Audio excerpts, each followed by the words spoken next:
da terra, oremos a Deus que instruíste os corações dos vossos fiéis, com a luz do Espírito Santo, fazei que apreciemos retamente todas as coisas, segundo o mesmo Espírito, e gozemos sempre da sua consolação.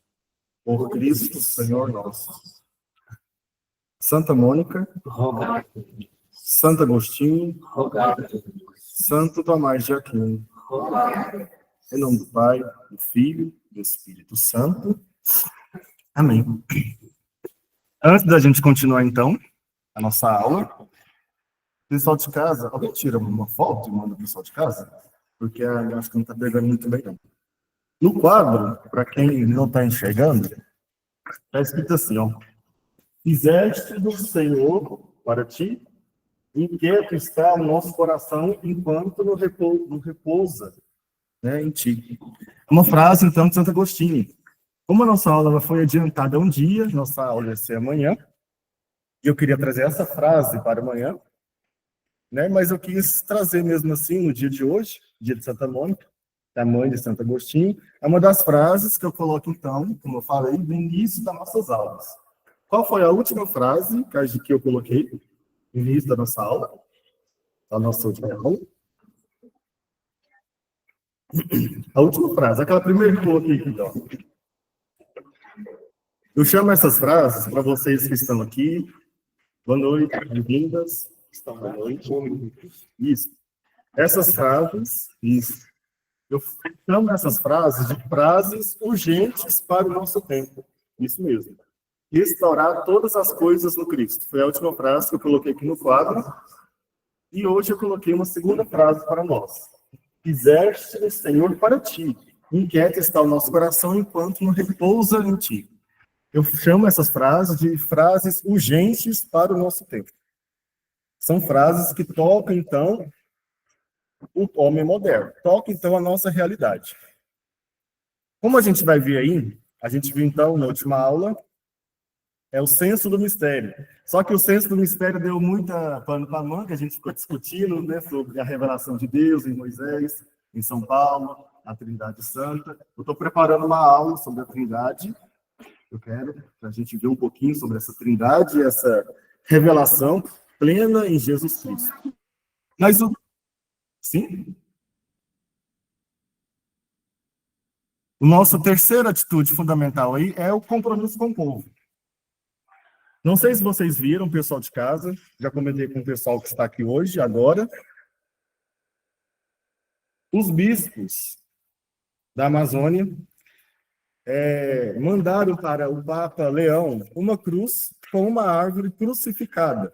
Eu não estou aqui para condenar ninguém, porque eu não sou, então, bispo para condenar ninguém. Estamos aqui somente em artigo religioso e a reflexão teológica. Então, aqui, na sala de aula, a gente pode ficar muito livre para dialogar, refletir, dar as nossas opiniões. A sala de aula, então, é um laboratório de ideias. Mas isso toca muito a nossa realidade. Ou seja, um bispo que dá ao Papa uma cruz com uma árvore crucificada é perder o sentido da cruz salvadora de Cristo. É jogar o sentido não em Cristo Jesus.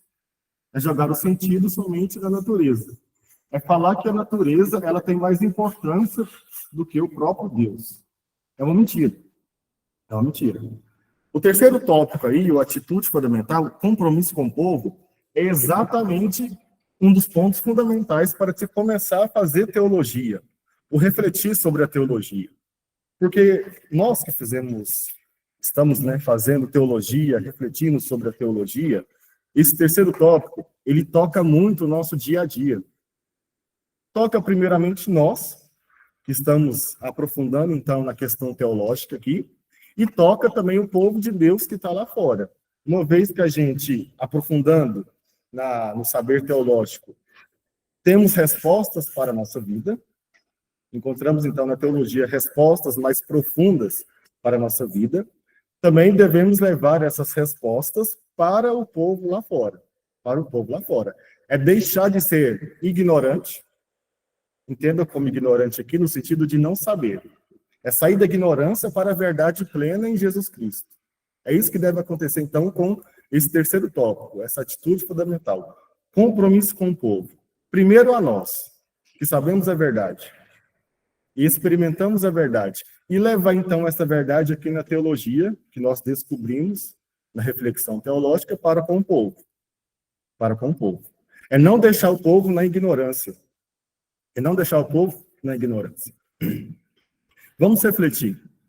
Se eu levo uma cruz, não sei se o povo de casa está me vendo, se eu levo uma cruz com uma árvore crucificada, é deixar o povo na ignorância ou não? Ou é revelar a verdade ao povo de Deus? O que uma árvore, veja bem a minha reflexão aqui, o que uma árvore, ela tem capacidade de nos salvar para o céu agora? A árvore nos salva para o céu agora? Ou é o Cristo que nos salva agora, nesse exato momento? Porque a cruz ainda, o efeito da cruz, ainda acontece em nós. Acontece em nós a cada Santa Missa. A cada Santa Missa. Então, esse desejo de alguns dos nossos irmãos cristãos, de olhar para a natureza, e não é um desejo ruim.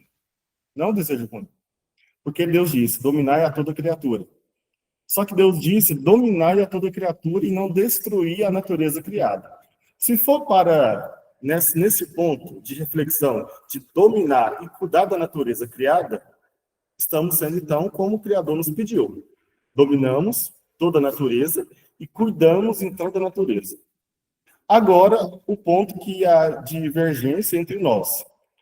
Quando nós olhamos para a natureza e nós divinizamos a natureza, colocamos, então, o divino plenamente na natureza, é muito errado. É muito errado. Isso acontece muito no meio de nós hoje. Hoje, a reflexão teológica, né, ela reflete muito isso. Como que o meu cuidado com a natureza pode me salvar no dia a dia? Em certo sentido, ela nos salva no dia a dia.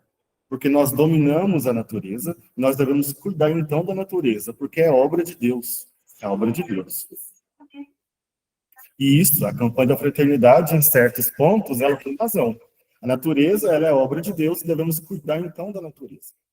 Mas agora, divinizar a natureza e colocá-la de pé de igualdade, então, com a cruz salvadora de Cristo, é um exagero. Não sei o que vocês pensam a respeito sobre isso. Para mim, é um exagero. É muito bonito, como arte, né?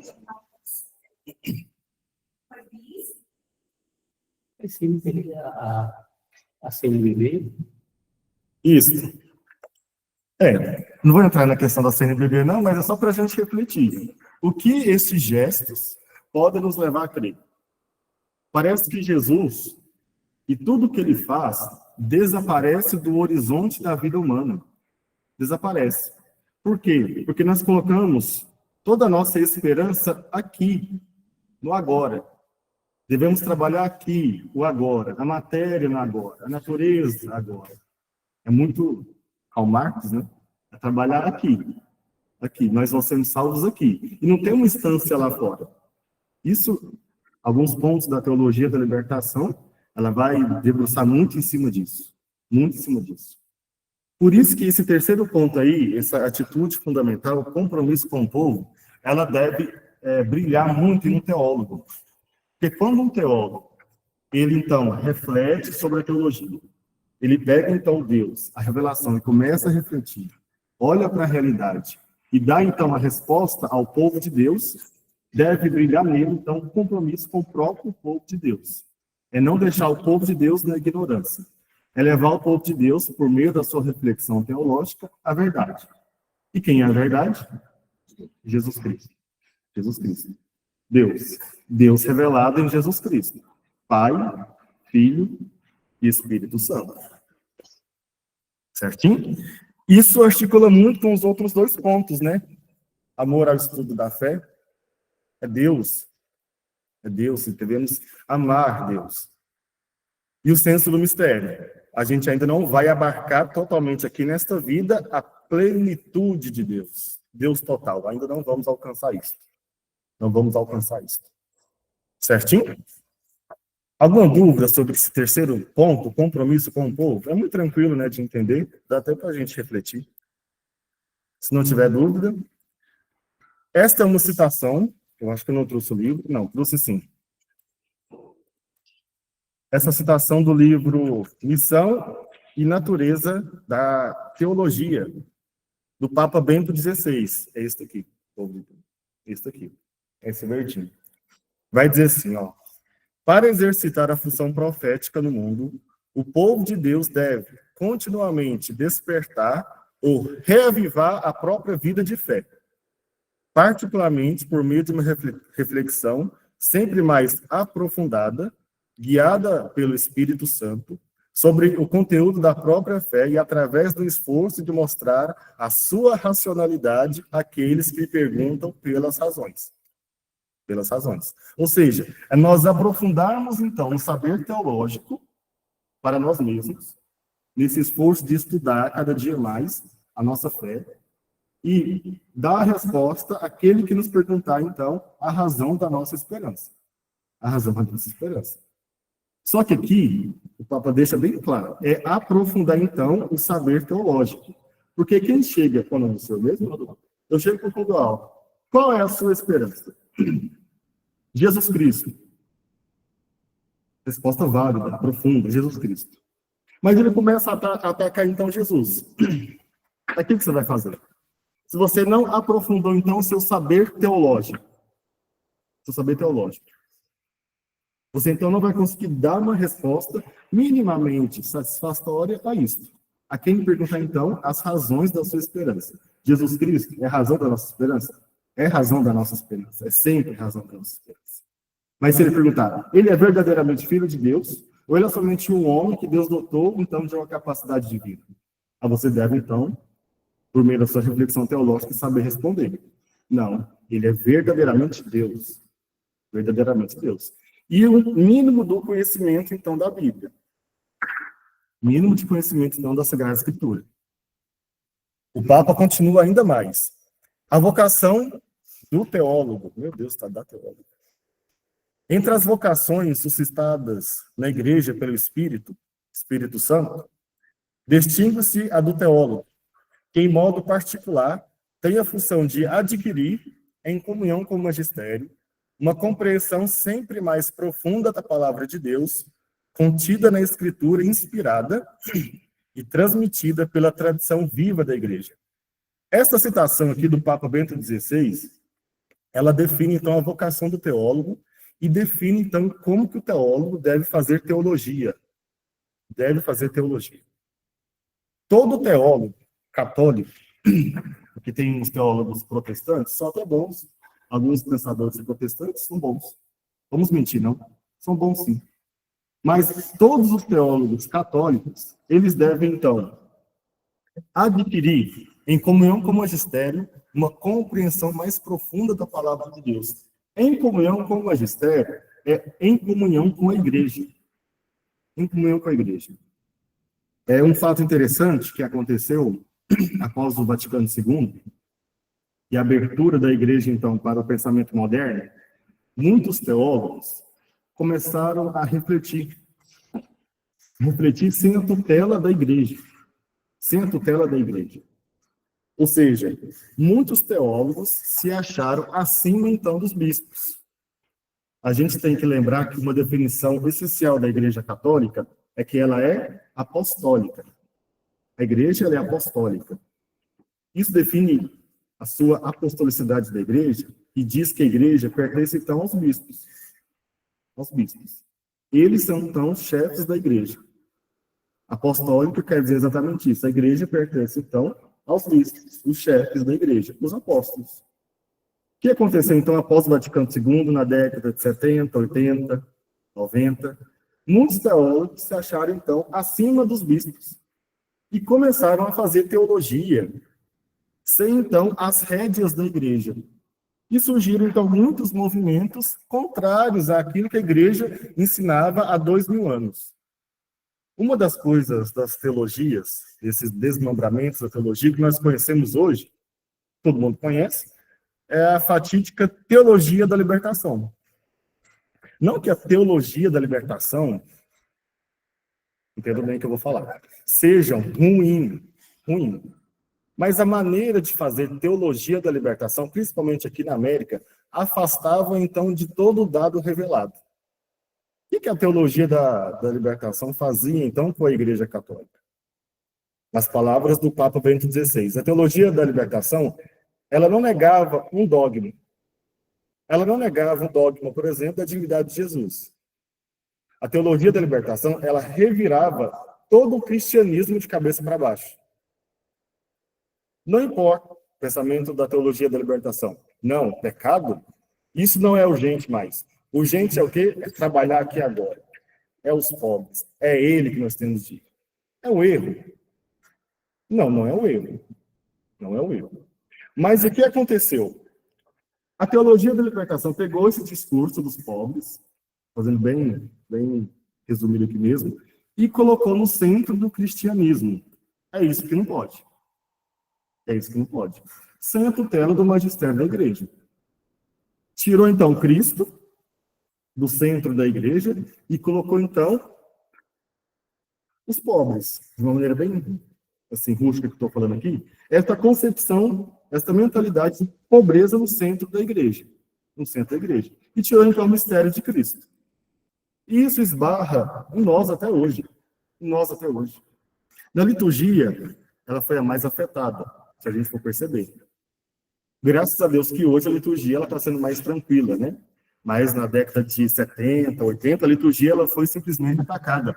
Não era permitido cruz, essas que lembra mais uma vida mais ascética, tudo foi tirando. Por quê? Porque não tinha, então, a tutela realmente do magistério da igreja. Porque os teólogos da teologia da libertação, eles então se afastaram do coração da igreja. E quando a gente se afasta, então, do coração da igreja, surgem, então, diversas anomalias. São teologias que nos dá muitas anomalias. Se afasta, então, das atitudes fundamentais e se afasta, então, do magistério. Toda teologia, isso é questão de prova, que se afasta do magistério, ela é errada. Ela é errada. Porque toda reflexão teológica, ela deve vir, então, assinada embaixo pela Igreja Católica. Pela Igreja Católica. Certinho? Alguma dúvida sobre isso? Não? Tranquilo? Eu falo questão de prova porque pode cair na prova. O que vai cair na prova, realmente, eu vou falando, tá bom? Uhum. Fica muito tranquilo, fica muito tranquilo. A questão de prova, por exemplo, eles já tem aí, né? Que a vocação do teólogo é essa citação realmente vai cair na prova. Se eu perguntar lá assim, ó, qual é a vocação do teólogo? Vai ter 3 opções, é essa citação que vai estar lá. Apertou essa opção, ganhou o pontinho. As 3 atitudes fundamentais do teólogo também vai cair na prova. Estou sendo muito bonzinho com vocês, muito bonzinho, porque eu prefiro a gente refletir aqui do que dar provas para o aluno, né, não conseguir fazer, não. Eu prefiro que a gente fale, que a gente reflita e vai aprofundando cada vez mais, então, na fé católica. Vocês querem fazer uma prova todo mundo junto? Prova oral?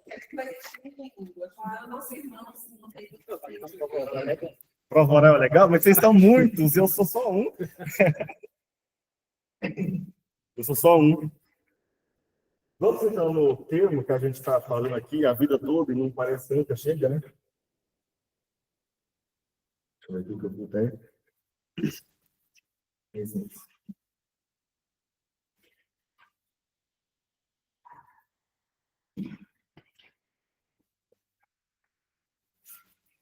Teologia. Enfim. A gente chegou, então, nesse termo, nesse conceito, que a gente vem, então, discutindo há 2 aulas, após 3 atitudes fundamentais para o teólogo, a vocação do teólogo, chegamos, então, nesse conceito que a gente vem falando. Teologia. Entendeu todas as questões que vai cair na prova? Ô, gente, chega na prova. Eu vou ter que fazer umas pegadinhas então na prova. Teologia. Não é um termo católico. Não é um termo católico, como eu já tinha dito. É um termo grego. Ele surge, então, na Grécia Antiga, né? Como vai falar aí no slide. Originou-se do pensamento grego. E só com uma certa hesitação, oposições e modificações é que foi assumida pela fé cristã. Pela fé cristã. Vocês lembram que quando eu digo que a fé cristã ela volta nos gregos? Para pegar o que dos gregos? Os filósofos. O que os filósofos trabalham? Eles trabalham conceitos. Eles trabalham conceitos. Então, a fé cristã volta, então, nos gregos para pegar conceitos. Conceitos. E um dos conceitos que chega para nós aí é teologia. Teologia. É o estudo de Deus. É o estudo de Deus. Essa é a definição. É estudo. Pode ser também discurso de Deus. Só que o Deus aqui, nos gregos, não é o mesmo Deus cristão, não, tá? Não é o mesmo Deus cristão, não. Nos gregos, Deus é diferente, então, para o pensamento cristão. Essa aqui é a definição, então, de teologia. De teologia nos gregos. Mas que também serve para nós. Porque quando a gente for investigar, então, Deus, para nós vai ter outra conotação. Porque Deus para nós é divindade, mas Deus para nós é Deus é amor, sim. Revelado. Deus revelado para nós é Pai, Filho e Espírito Santo. É catequese básica. Pai, Filho e Espírito Santo. Explico de novo. Deus para nós é diferente, então, do Deus dos gregos. Deus dos gregos. Deus, nos gregos, devem ver com João Pedro. Mas aqui, dois filósofos que a gente vai ver, Platão e Aristóteles. Platão e Aristóteles. Deus, na Grécia, na concepção grega, não cria nada. Não cria nada. Tudo é eterno. Toda a matéria e as coisas são eternas.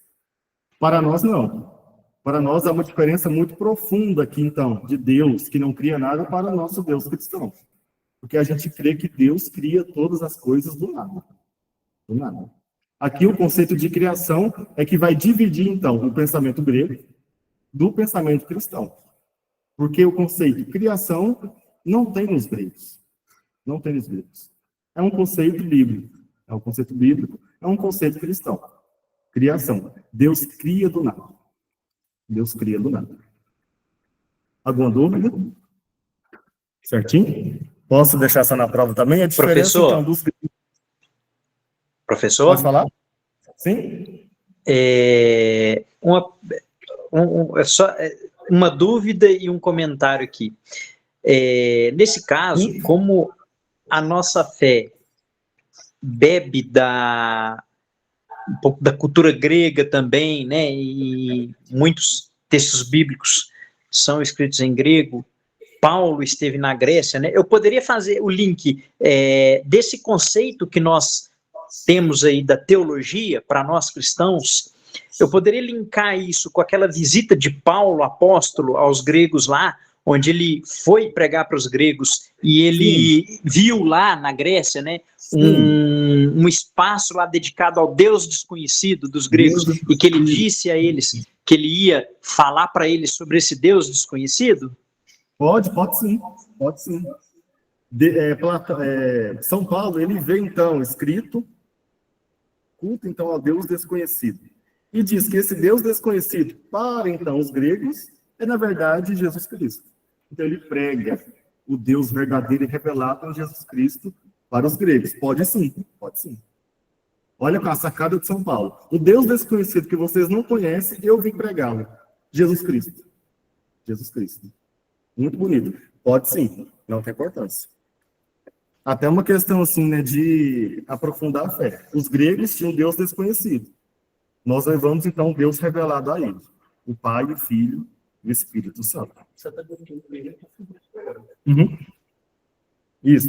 É que a Grécia e o pensamento grego, a língua grega, ela, assim, estava presente em quase todo o Império Romano. Todo o Império Romano. Então, vocês devem ver isso com o Fernando, eu faço os links com as aulas. Que a língua grega, ela gravitou, então, em todo o pensamento cristão ali. Todo o Novo Testamento foi escrito em grego. Foi escrito em grego. Né? O Antigo Testamento ele foi escrito em hebraico e algumas coisas em aramaico. Mas todo o Novo Testamento é escrito em grego, que é a língua ali corrente da época. Certinho? Teologia, então, nos gregos. Compreende por mitos as lendas e histórias dos deuses criticados filosoficamente, ou seja, a filosofia, ela vai criticar, então, todo o pensamento religioso. Todo o pensamento religioso. Ela é uma crítica, então, a esses deuses da Grécia Antiga. Então, vai tirar, então, caráter de lendas, né, histórias, desmitizados e interpretados no sentido e segundo as normas da educação política e purificados de toda inconveniência. Interessante, né? Platão, não sei se vocês conhecem Platão, deve conhecer também na introdução à filosofia. Olha o que Platão vai dizer. Teologia é o estudo crítico e racional dos deuses. Devemos superar os mitos e mostrar Deus como sumo bem. Mas para nós também Deus não é esse sumo bem, não é o bem inteiro, verdadeiro, que nos salva, que nos dá vida. Olha que em Platão ele já dizia isso. Só que para Platão, não tinha então Deus revelado.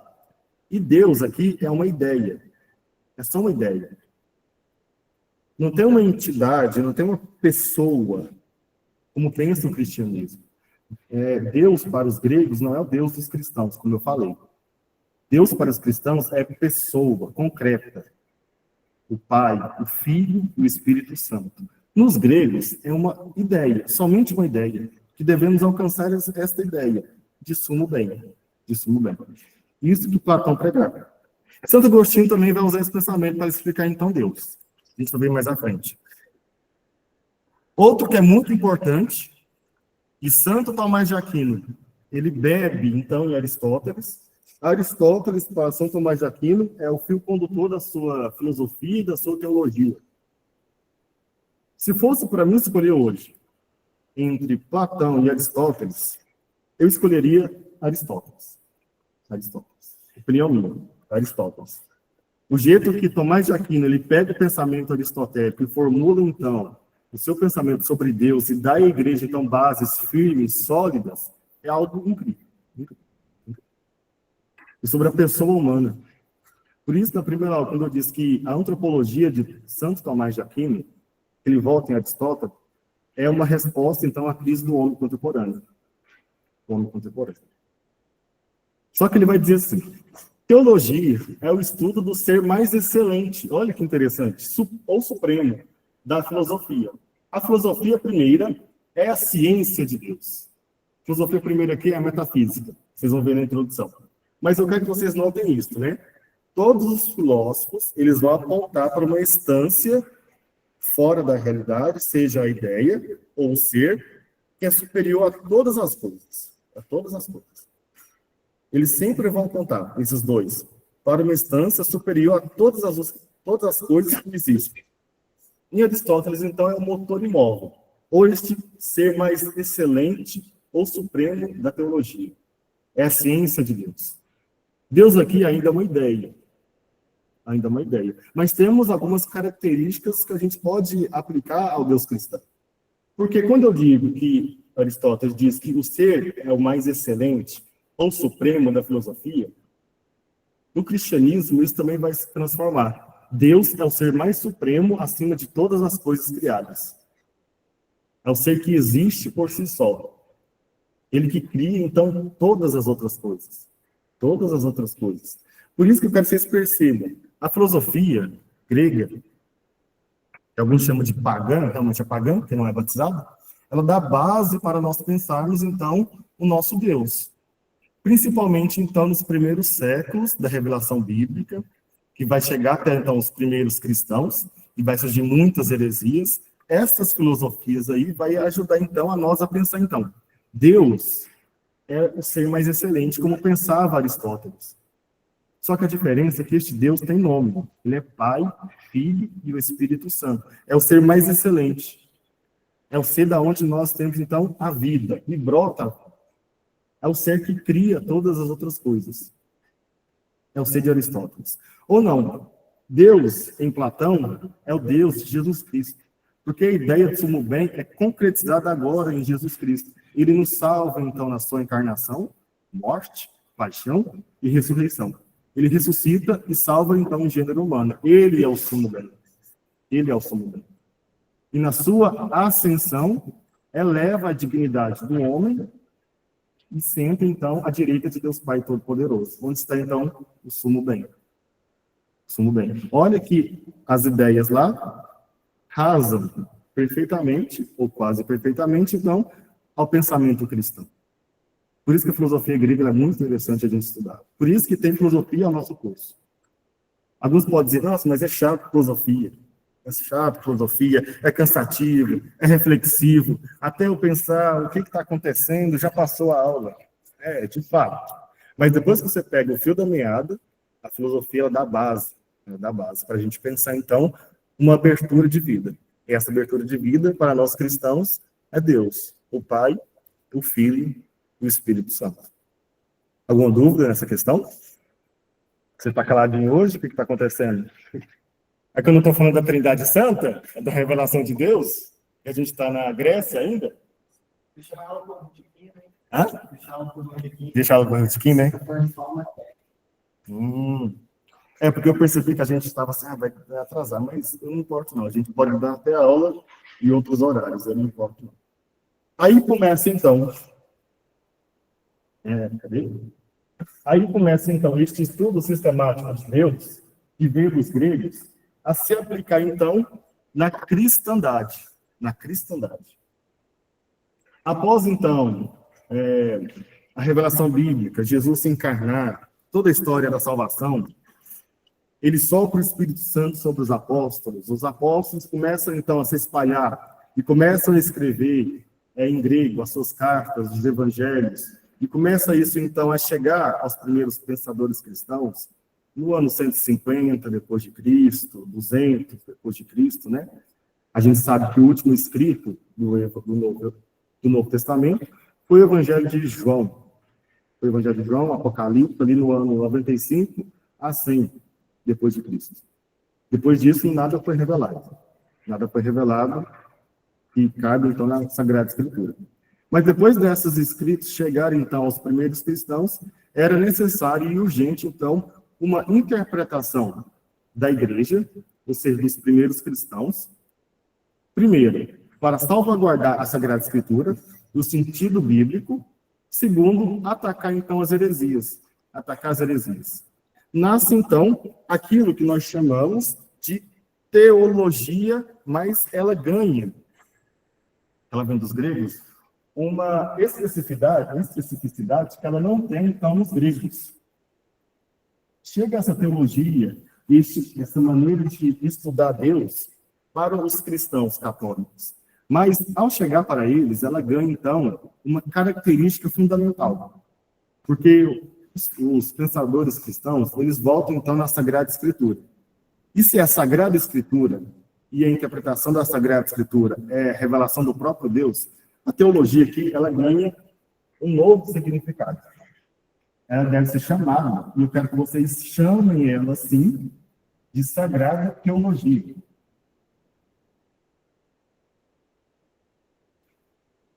Sagrada Teologia. Porque, para nós cristãos, sagrado é aquilo que coloca, então, divindade. Divindade.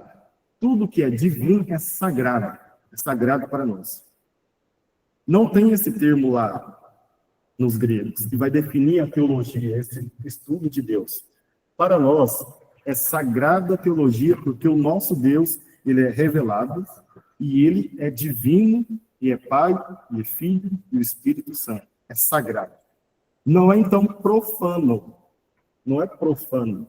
Não é profano no sentido que está aí, a todo lugar, a todos os locais. Não. É sagrado, porque temos, então, os templos construídos para o nosso Deus. Chama-se igreja. É sagrado porque Deus santifica, então, todas as coisas. Por isso que é sagrada teologia.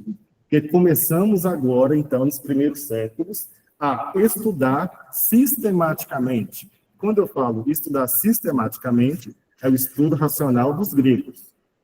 É o estudo racional dos gregos. Sistematicamente, então, a revelação divina, a revelação cristã, que é o conteúdo da teologia. Deus. Deus. Então, é o estudo sistemático, que veio dos gregos, ou então o conteúdo principal da revelação divina, Jesus Cristo. Então, Sagrada Teologia é o estudo sistemático da revelação divina. O que é sistemático? Organizado. É um estudo organizado. Organizado. É o estudo, então, organizado da Sagrada Revelação de Deus. Os textos bíblicos, então. Certinho? Uma pergunta? É muita coisa? Você está com uma carinha, parece que eu apertei agora nessa aula. O que foi? Vocês parou de falar?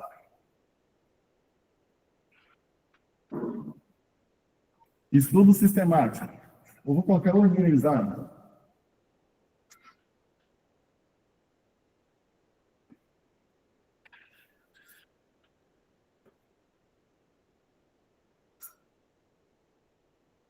Quando eu falo revelação, você já tem condição, então, de me falar. Quem revelou?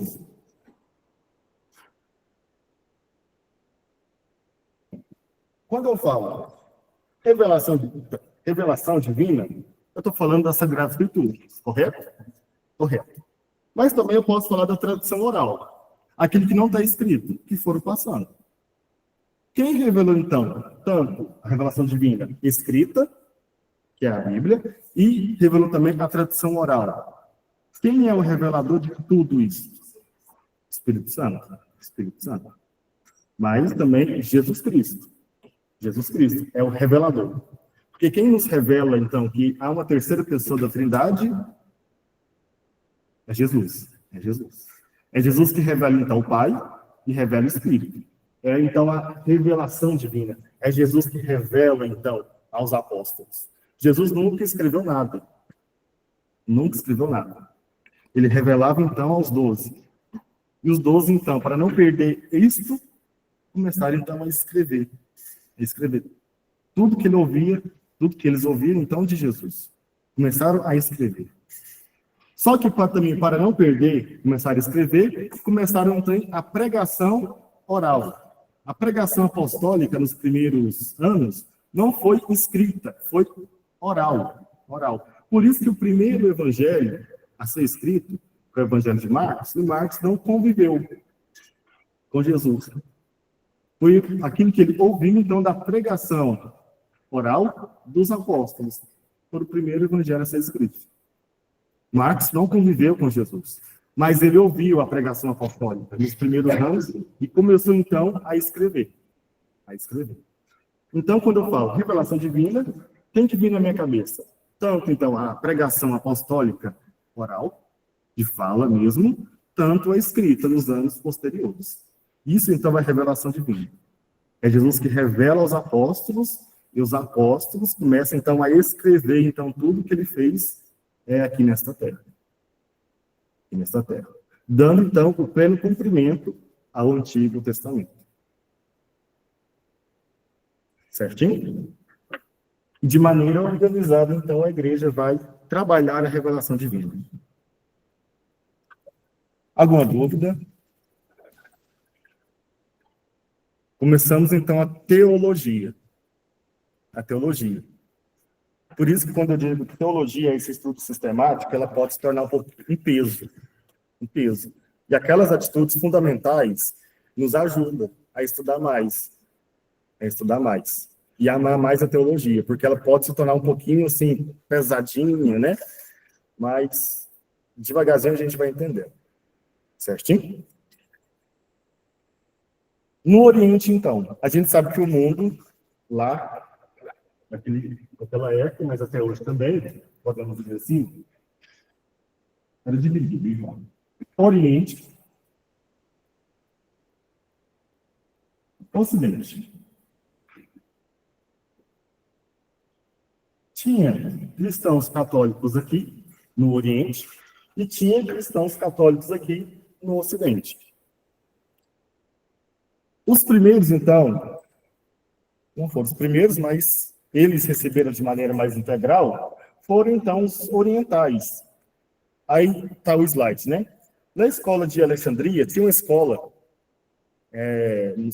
no ano 150, 200, eu acho que eu não coloquei aqui, isso, tinha escola no ano 190 depois de Cristo, que utilizava, então, da filosofia grega para explicar e fazer teologia cristã católica.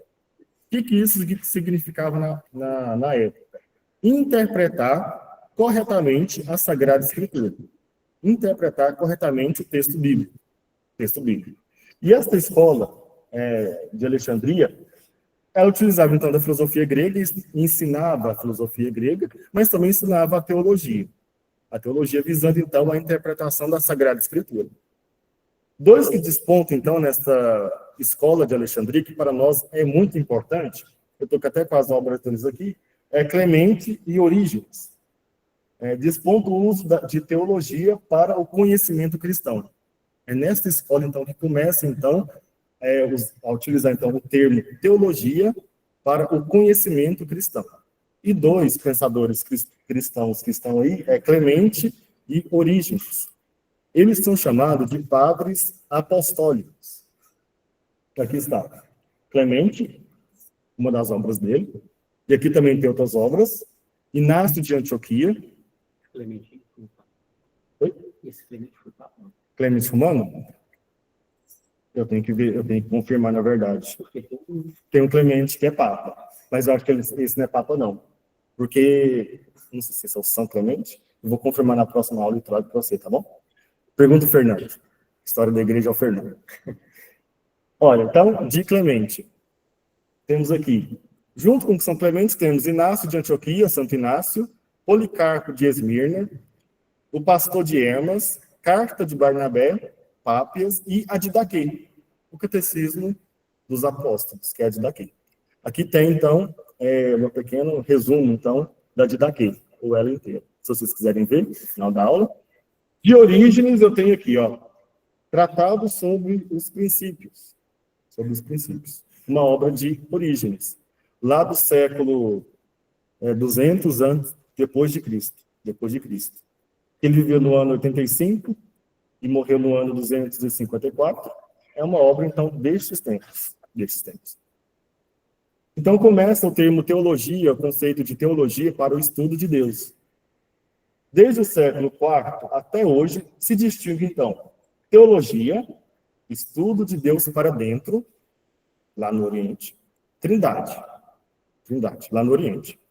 Para nós também acontece isso, mas isso, naquela época de se dividir. E economia, estudo de Deus para fora. É a história da salvação. Nessas duas compreensões de teologia, ali agora, e economia, já está muito explicado, né? Teologia é o estudo para dentro, ou seja, é a Trindade, é a revelação de Deus, como Pai, Filho e Espírito Santo.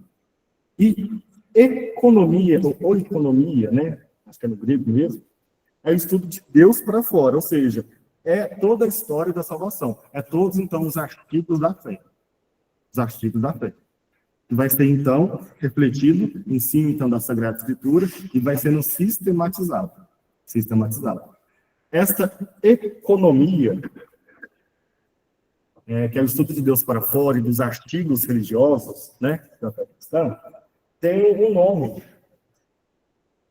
Nós podemos dar também, que é o depósito da fé. Nós chamamos hoje.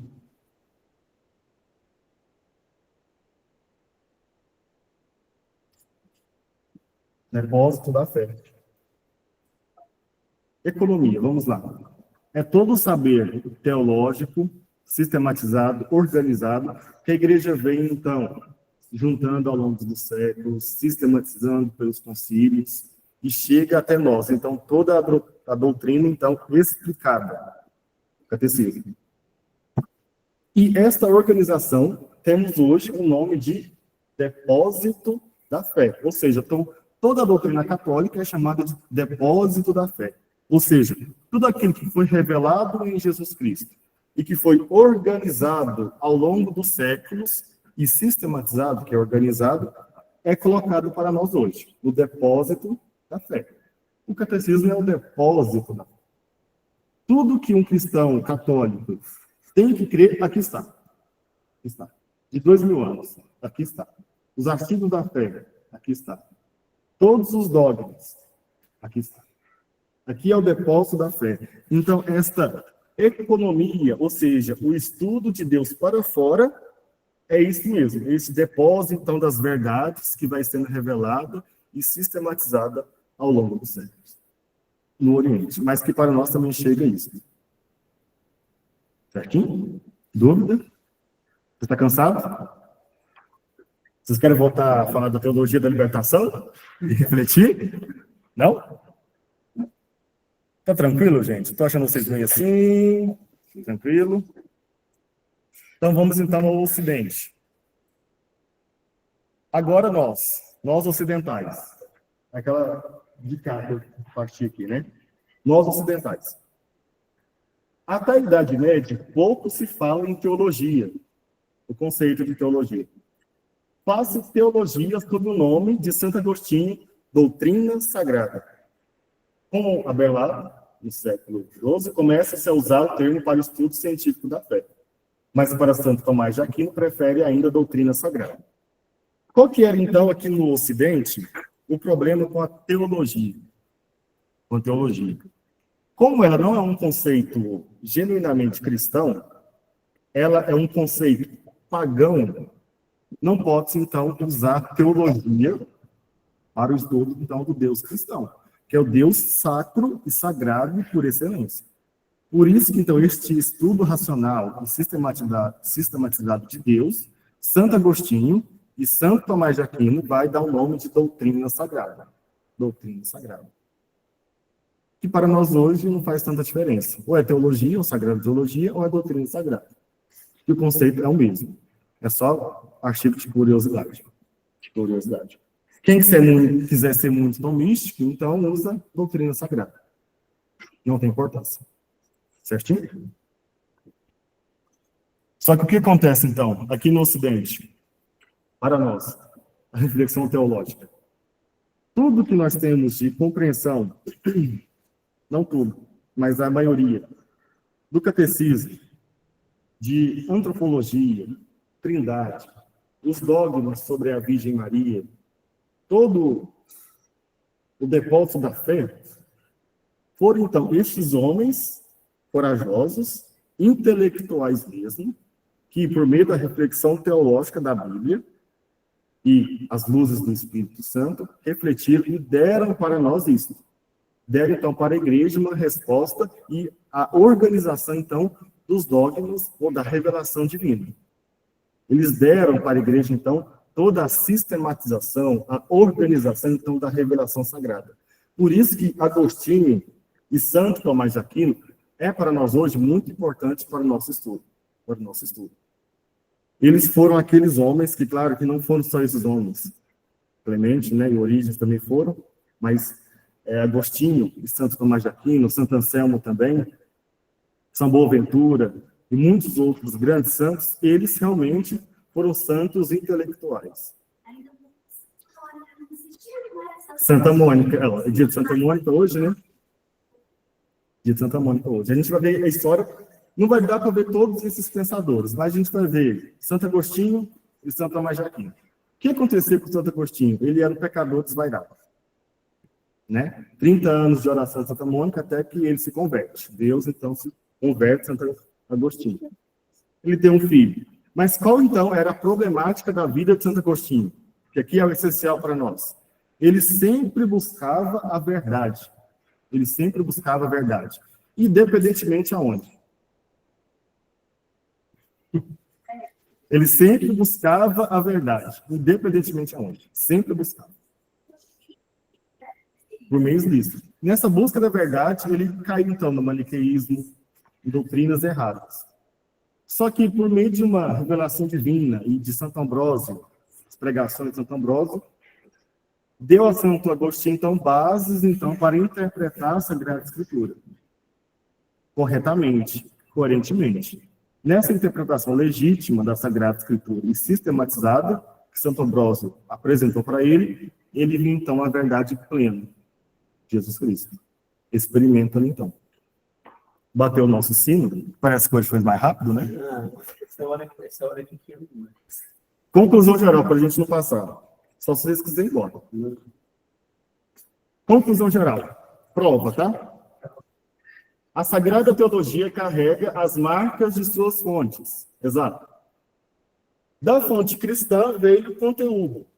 O Deus revelado e sistematizado, ou seja, a sistematização da doutrina fé, teologia. Da fonte grega veio a forma, o estudo racional, então, de Deus. Estudo de Deus. Os gregos nos ajudam a pensar. E a revelação cristã, a fonte cristã, então, nos dá, então, a revelação plena da verdade. O Deus cristão, o Pai, o Filho e o Espírito Santo.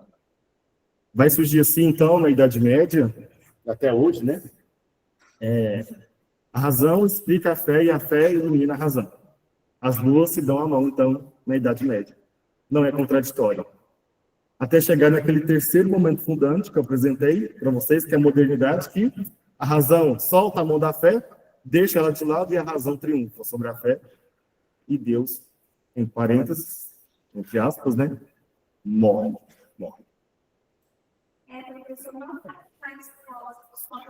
Não faz. Como esses homens aí, não.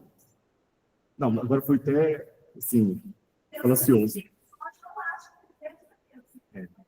Por isso que aqui está um filósofo, na verdade é teólogo. Aqui está um teólogo. Joseph Ratzinger, Bento XVI. É o maior pensador para nós hoje, do século XXI. É o Bento XVI. O que este homem escreveu sobre Jesus e o que ele deixou de doutrina explicada e resposta para nós hoje, homens modernos e contemporâneos, sedentos sobre sentido de vida, ele nos dá explicação. Porque ele é tanto agostiniano, olha para você ver, tanto agostiniano, e volta sempre em Santo Tomás de Aquino. Ou seja, ele bebe. É mais um pouquinho intelectual, porque o tempo e o espírito exige uma linguagem mais pesadinha, mas é muito tranquilo de ler. Muito tranquilo de ler. Ele tem um artigo explicando a teologia da libertação. Porque muitos pensam que sabem o que é a teologia da libertação, mas não sabem. E ele explica. Ele coloca o nome de eu vos explico o que é a teologia da libertação. Então, esse homem, vocês não têm ideia do que esse homem faz, não. Ele explica a fundo mesmo o que é a teologia da libertação. É um teólogo para nós hoje. Século XXI, porque no século XX temos o grande também Karl Rahner, né?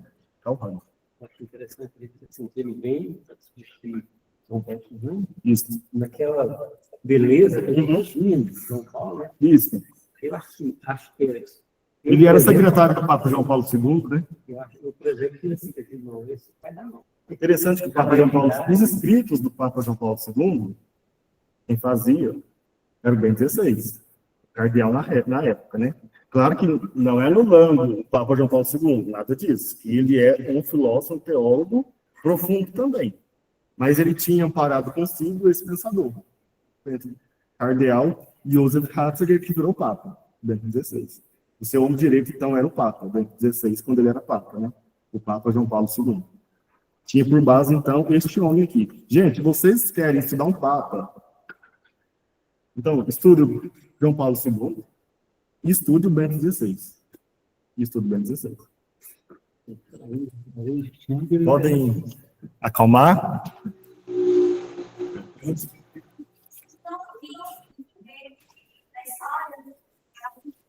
Muito bonito.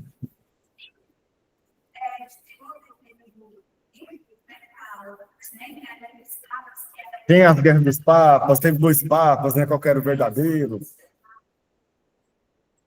Quando a gente entrar no magistério da igreja, eu vou trazer um quadro, não sei se o Fernando vai trazer. Se ele trazer, tem importância não, eu trago também. Todos os papas, de Pedro ao Papa Bento XVI, porque ainda não está atualizado com o Papa Francisco e o Papa Leão. Mas isso no magistério.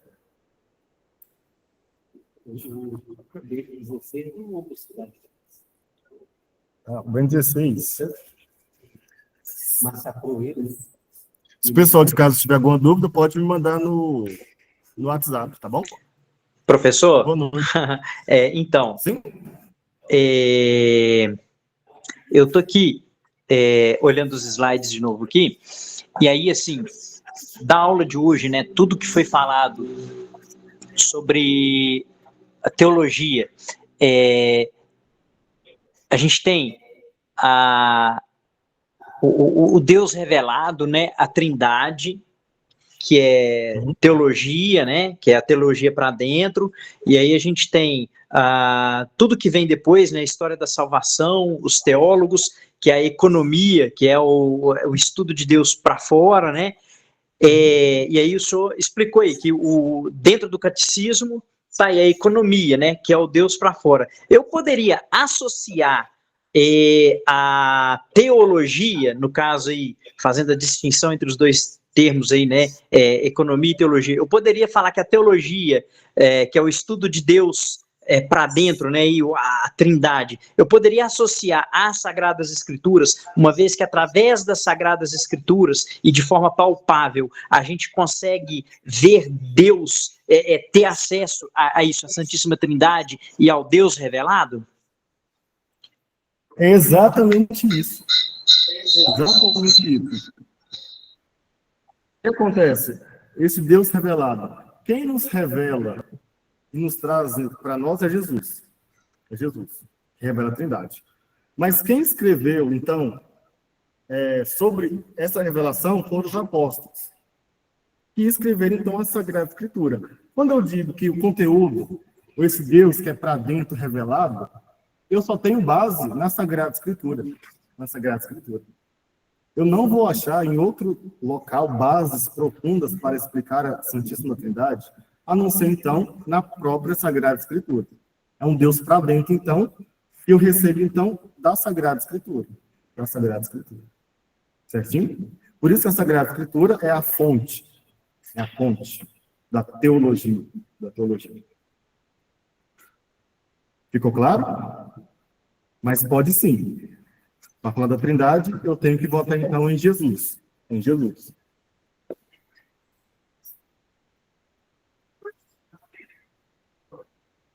Qualquer coisinha, pode me mandar mensagem no WhatsApp.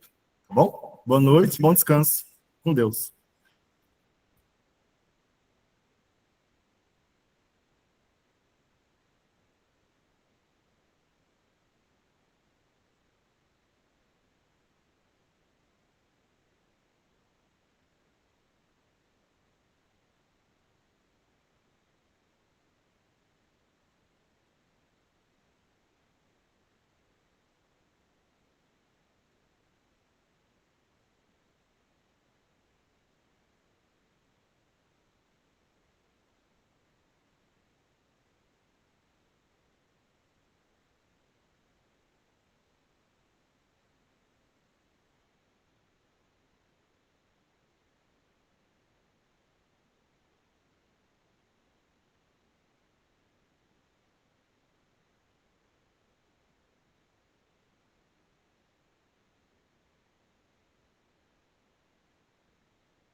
Não, por favor.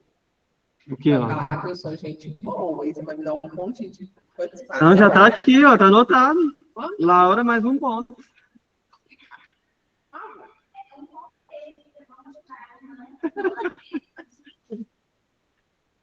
Ih, gente.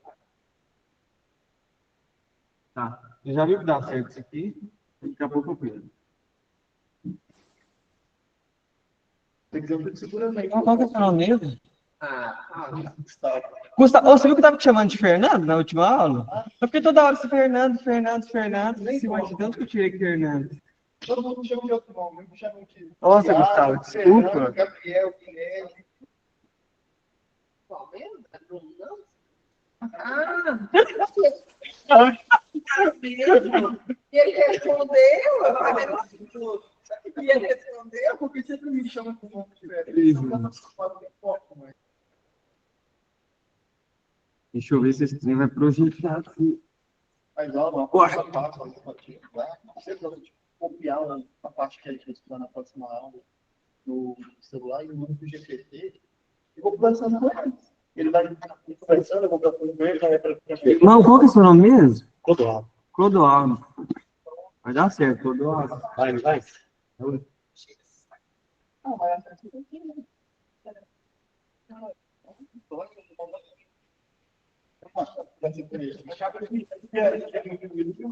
Seu pai, tá lá bem, né? Meu irmão, tá tudo bem, graças a Deus. Tava no congresso de catequismo na semana. Tava lá com ele, lá. Gostou? Gostou? Foi bom? Sinceramente, Ah, eu achei que foi mais fácil que do ano sério? Ano passado, eu tava tocando. Foi Guimarães? Tava lá em cima. Guimarães foi. Pelo menos assim, essa parte da música, pregação dos línguas, parece que a música lá não foi muito, né? Eu achei assim, a pregação muito, mas muito profunda. Era um congresso. Pra tanta gente. Entendi. Tinha que ser algo mais prático, mais dinâmico, por ser congresso, É, né? e assim, eu te falo, eu tenho uma comparação bem distinta, mas mais ou menos mais ou menos. A JPJ. Você vai com muita gente, eu falo muito. Porque assim, você pega uma conversa, um pouco depois de um Se a pregação já é dinâmica, depois do almoço já é na rede sono, imagina a profunda, né? porque assim, é muito bonito a pregação. Você pegar ela, você colocar aqui, ó, nesse ambiente aqui, esse 30%. Não tava esse ano, irmão. Ano passado, qual que é seu nome? Thaís. Não, tá. Foi só ano passado. Pois é, foi um monte de gente. Eu tava no IAC aqui do PO. Vai ser lá. PO. Vai ser bom. Pessoal, bora começar então? Nossa aulinha de hoje. Ficar de pé, vou fazer a nossa oração. Em nome do Pai, do Filho e do Espírito Santo. Amém.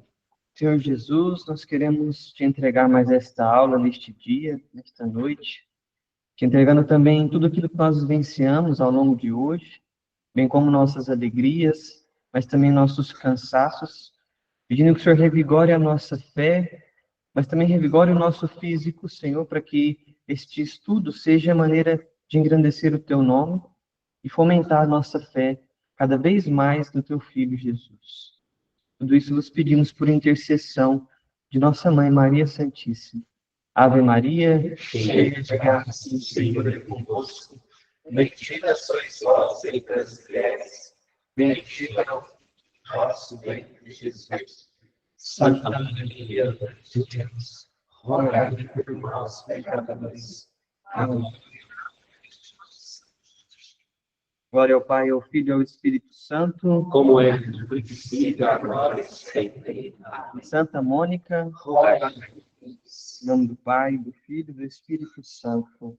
Amém.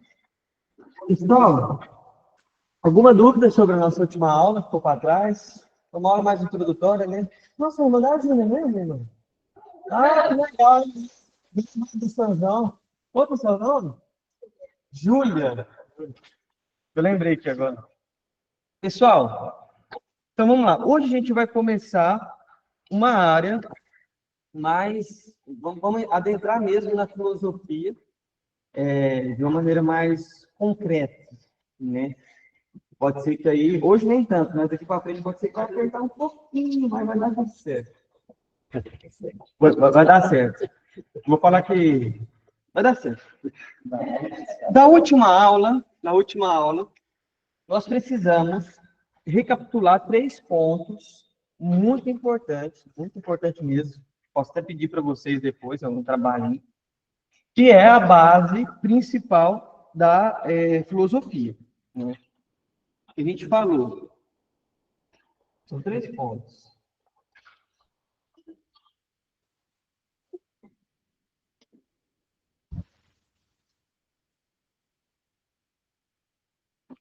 Primeiro ponto, tem que ficar muito claro para nós, que nós vimos na aula passada, é a questão da etimologia.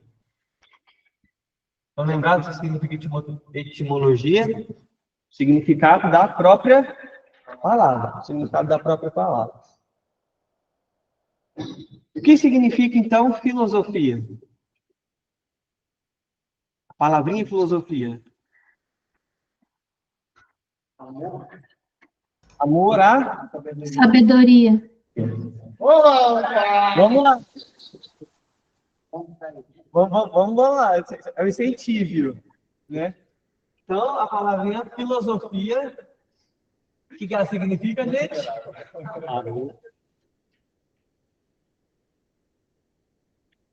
Amor à sabedoria, né? Ou amizade, também estão lembrados disso? Os princípios de amor que nós falamos, né? O ágape, o eros, o filos, aquele amor de amizade, né? Perfeito. Segundo ponto que nós temos que ter muito claro é sobre a investigação. O que a filosofia investiga? E nós elencamos 4 pontos de investigação da filosofia. Vamos lá. Características de investigação fisiológica. Fatos. Lidos com fatos. Realidade. Com a busca da verdade. Peraí, ó, realidade. Verdade e vida. Cadê a vida? Ai, Gente, eu já tô botando mais essa. tá bom. Não é fatos. Verdade e vida. Verdade. Vida.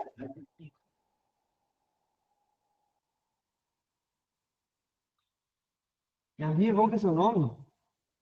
Ana. Deixa eu ter carinho para mandar Ana. Verdade e vida. E por fim, lá no finalzinho da aula, até tomei uns 2, 3 minutos a mais de vocês, nós falamos sobre uma divisão da filosofia em 2 áreas.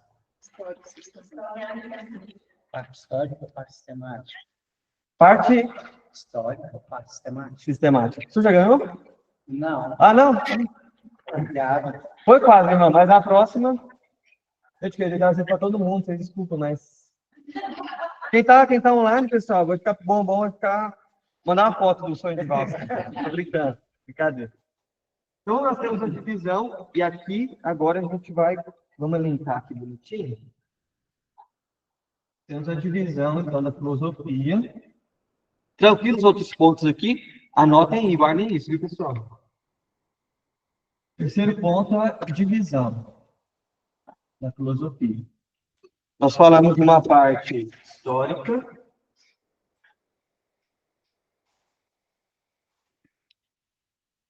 e a outra. Eu preciso que vocês saibam que existem essas 2 áreas da filosofia, tá bom? A área histórica e a área sistemática. Lembrando que nós vamos nos atentar somente à área histórica, né? A gente vai seguir a linha da história da filosofia com os principais filósofos. E essa parte sistemática, eu até vou mostrar para vocês, vocês podem ver na página 9, por exemplo, nós temos, na página 9 da nossa apostila, nós temos elencação de temas, né? Então, lógica, filosofia sociopolítica, estética, religião. Esses aqui é a parte sistemática da filosofia, é o sistema da filosofia. Não vamos nos atentar a isso, tá bom? Não se preocupe. Tá aqui só para vocês saberem que existe, tá? Mas vamos nos atentar à parte histórica. E aqui a filosofia se divide em 4 grandes períodos históricos, né? E aqui a gente vai demarcar para vocês terem em mente isso, que é muito importante. O primeiro momento que nós temos da filosofia, nós chamamos de história da filosofia Deixa eu anotar aqui bonitinho. Filosofia antiga. História antiga, filosofia antiga. Né? Vou colocar filosofia para esse mundo. Filosofia antiga. Qual que é o marco da filosofia antiga? Nós vamos começar a ver hoje. Né? O marco da filosofia antiga começa com o filósofo Sócrates, e a filosofia antiga termina com o filósofo Aristóteles. Tá bom? Então, o início da filosofia antiga é com Sócrates.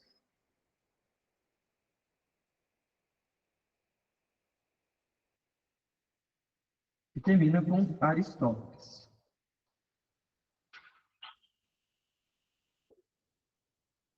Depois nós temos outro período da filosofia, que nós chamamos de filosofia medieval.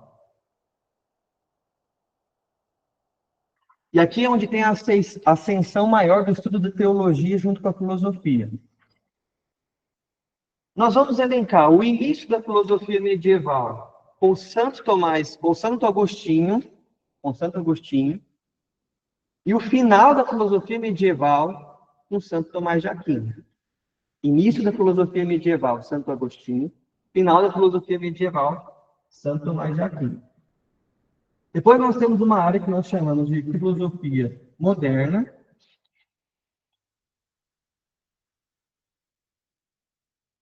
Filosofia moderna. Vou falar os filósofos só de curiosidade, mas não precisam anotar. Filosofia moderna começa com um filósofo que nós chamamos de Descartes e vai terminar ali com o filósofo Hegel, né? A gente coloca esse filósofo Hegel como esse marco final da filosofia moderna. E aí, por fim, né, perdura até os dias atuais, nós temos a filosofia contemporânea.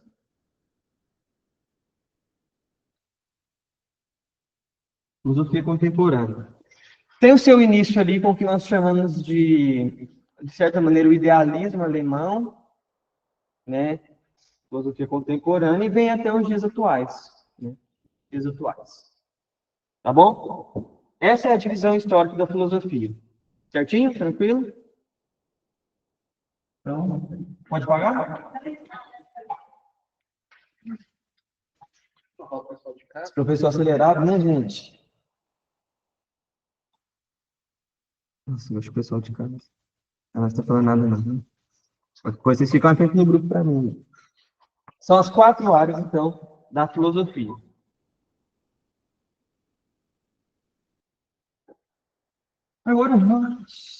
Agora sim, vamos começar o nosso estudo próprio da filosofia. Gente, nós temos que entender que desde quando o homem, ele é homem, existe algo que é intrínseco em nós. Intrínseco significa aquilo que faz parte de nós, que nós chamamos não, é algo que é da necessidade. É necessidade mesmo, não é? Não tá assim, é. 2-0.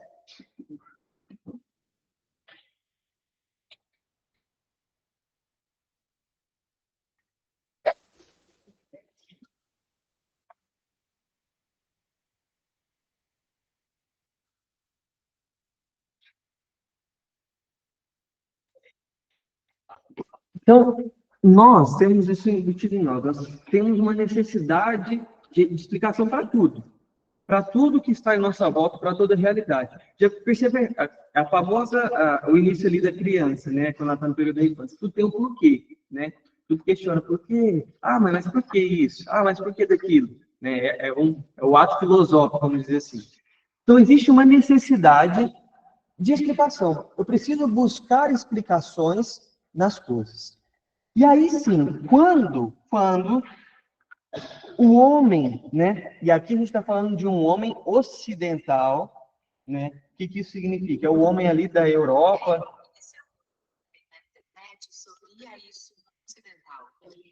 Muito obrigado, viu?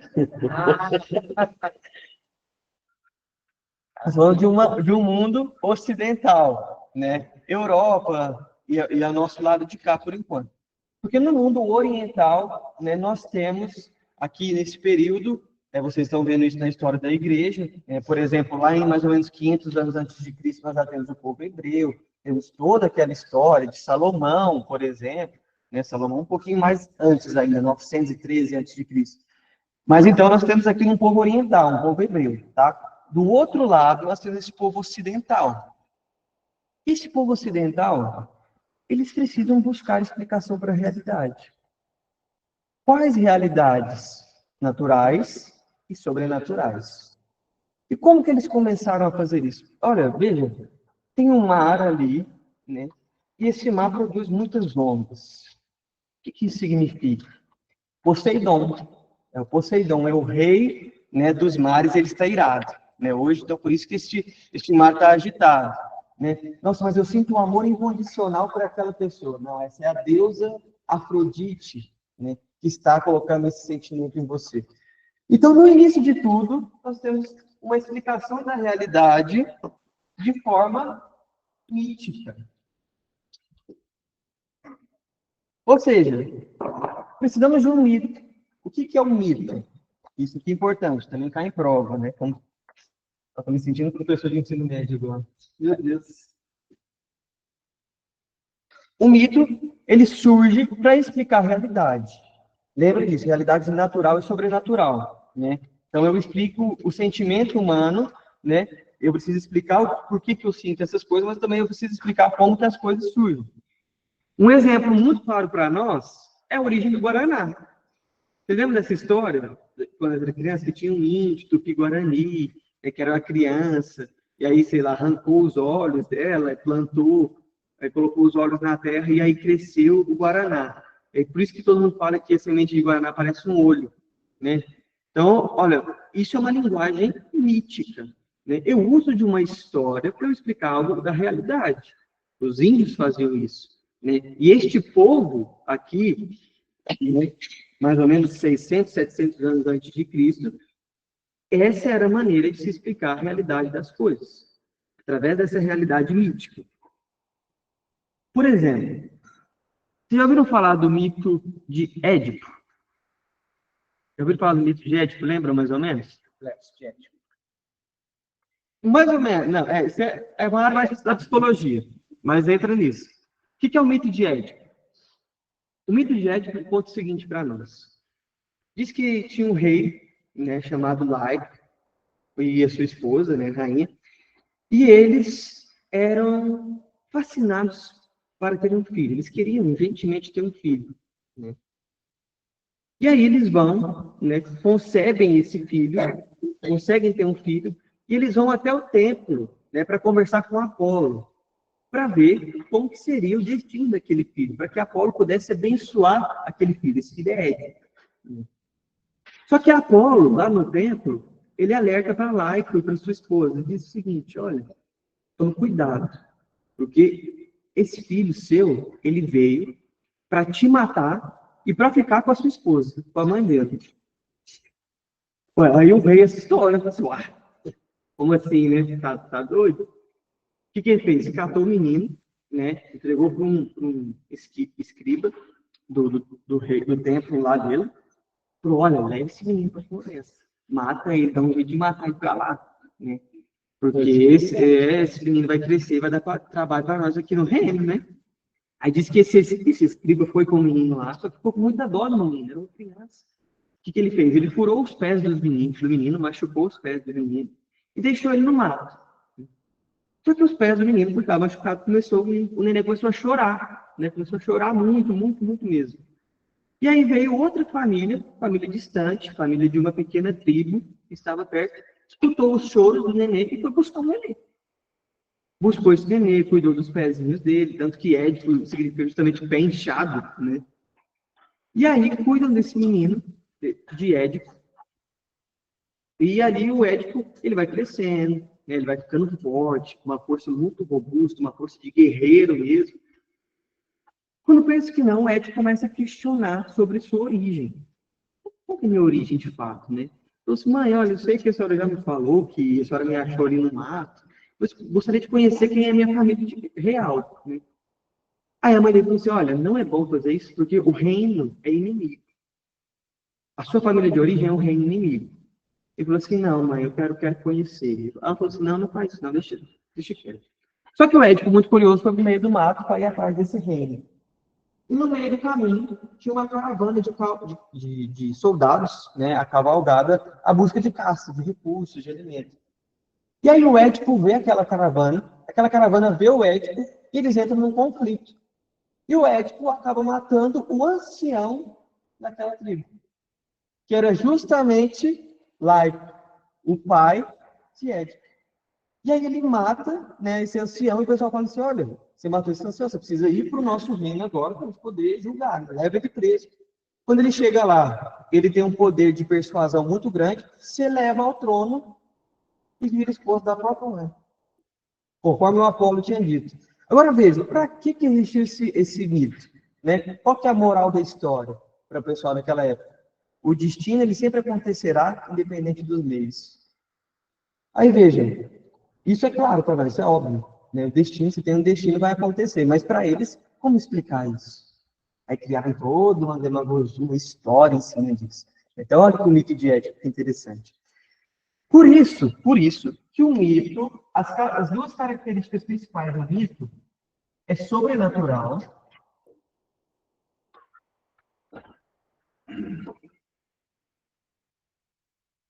Ele está envolto de algo sobrenatural e automaticamente de um mistério. É sobrenatural porque eu falo de deuses, né? Eu falo de Thor, que é o deus do trovão, eu falo de Loki, que é o deus da mentira, eu falo de Zeus, que é o pai de todos os deuses, eu falo de Hércules, que é um semideus, que é o filho de Zeus, ou uma humana, né? Então eu começo a usar dessa realidade sobrenatural para poder explicar as coisas, para poder explicar a realidade, sentimentos, tudo, né? Tudo. O exemplo das ondas do mar. Por que existem ondas do mar? Porque lá no mar tem deuses. Tem deuses que são sereias. Né? E o rei deles é Poseidon. O Poseidon está bravo com isso. Né? Então, quando ele fica bravo, ele está num conflito, as águas do mar se agitam. Quando o Poseidon está calmo, as águas do mar se acalmam. Então, veja, é a maneira de explicar a realidade. Mas está envolto de um mistério. Por que um mistério? Porque eu não vejo Zeus, eu não vejo Apolo, eu só vejo histórias. Né? Afrodite, você nunca vê Afrodite, mas ela tá te botando um sentimento amoroso ali no seu coração. Né? É praticamente isso. Então, essas são as duas principais características do mito. Agora, por que é importante sabermos disso? Porque teve uma galera, né, nessa... Deixa eu pegar esse mapinha aqui, para mostrar para vocês. Ai, não, meu filho, por favor. Então, nós estamos falando dessa área aqui, ó. A Europa está aqui em cima, quem é bom em mais ou menos geografia. Nós estamos falando dessa área aqui, olha. A Itália, aqui a região da Grécia, né? Aqui, essa região aqui para baixo, ó, da Jerusalém, Judá, a faixa de Gaza, aqui para baixo. Né? Nós estamos aqui falando dessa parte da Europa, né? E aí surgiu um pessoal nessa região aqui, que começa a questionar os deuses. Será que esses deuses existem de fato? Será que realmente Poseidon que está ali no mar? Será que é realmente Afrodite? Será que realmente é Édipo? Ou tem algo mais físico que me explique? Né? Tem algo mais natural que possa me explicar? O mapa aqui, inclusive, é muito interessante para vocês verem. É a viagem de São Paulo. Né? Lá, por exemplo, em Atos, capítulo 17, que eu falei na aula para vocês, ele vem até essa região aqui, ó, Atenas, uma cidadezinha da Grécia, onde ele fala do Deus desconhecido, né? Falei para vocês. Só tipo de curiosidade, né? Então, essa regiãozinha aqui da Grécia, e é por isso que a gente fala que a filosofia nasce da Grécia. Então, essas pessoas que nós chamamos, alguns pensadores a gente chama de primeiros filósofos, outros chamam de primeiros pensadores, eles começam, então, a questionar essa realidade mítica. Eles começam a questionar isso. Vocês podem ver aí na página 7. E o que quero questionar? Questionar uma arte. Por que uma arte? Porque ninguém questionava os deuses. Era incabível questionar os deuses. né? E essas pessoas começaram a falar assim, não, isso está errado, isso não existe. Né? Então, é justamente duvidar. Questionar é justamente duvidar, ter dúvidas, mas não ficar só na dúvida. Querer buscar uma resposta. Foi muito rápido, tranquilo até aqui. Você pode me parar, viu? Então vamos lá. Esses primeiros pensadores, né, eles eram chamados de naturalistas.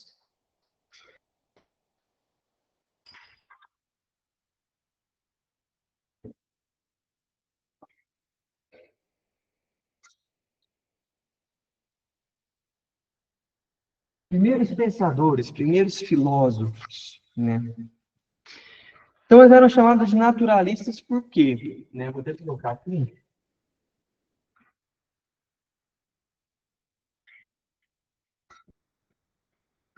Naturalistas porque eles buscavam uma explicação da realidade a partir da natureza. A partir da natureza, certo? Isso aqui é muito importante para nós. Porque começando, né, o que nós vamos chamar de physis, né, do grego.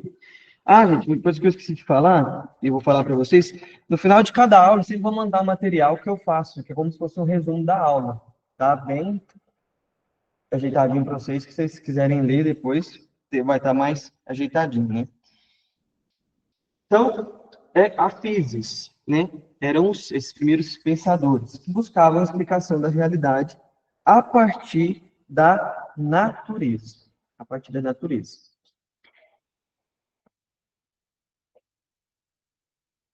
Dentro da natureza, existem alguns temas que esses primeiros pensadores investigaram. A physis, propriamente dita, a própria natureza. Depois da natureza, nós vamos ter algo muito importante, que é o que eles chamam de causalidade.